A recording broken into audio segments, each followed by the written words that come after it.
honor for all of us to perform for all of you.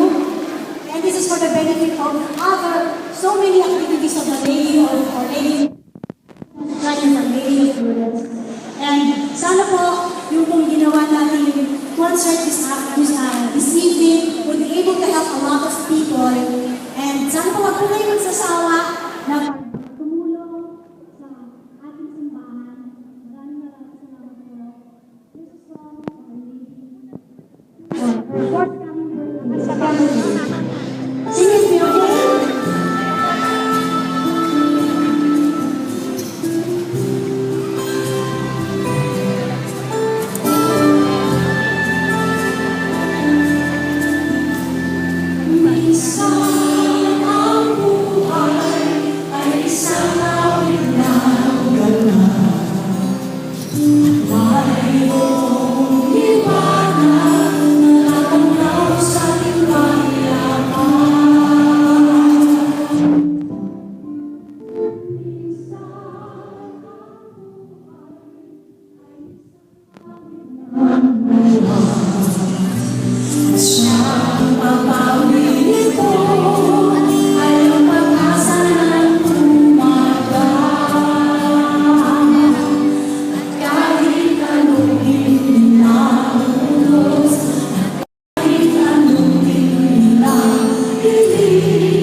Sisters and brothers, once again, we would like to present to you tonight's performers. We have the Children's Choir, Knights of